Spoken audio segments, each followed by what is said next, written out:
ఉస్మానియా విశ్వవిద్యాలయం arts college ముందర ఒక అద్భుతమైనటువంటి మీటింగ్ నిర్వహించారు. ఆ మీటింగ్లో ఎవరెవరిని పిలవకూడదు, వాళ్ళు వేరే వాళ్ళని పిలవద్దని కోర్టు అదే చేశారు. ఎవరిని పిలవలేదు.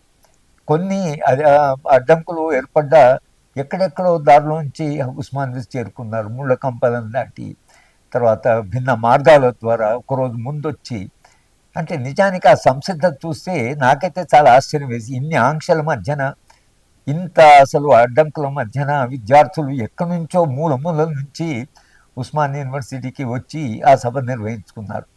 ఆ సభ ద్వారా ఉత్తేజం పొందిన వాళ్ళు నేను కూడా ఒప్పుకున్నా. అంటే యువత ఇంత తెలంగాణలో ఇంత పట్టుదలగా, ఇంత క్రమశిక్షణతో, అంటే ఎక్కడ కూడా పెట్టిన నిబంధనలు ఉల్లంఘించకుండా తాము కోర్టు చెప్పిన పద్ధతిలోనే, కోర్టు ఇచ్చిన టైం కంటే 5 నిమిషాల ముందు సభను ముగించారు.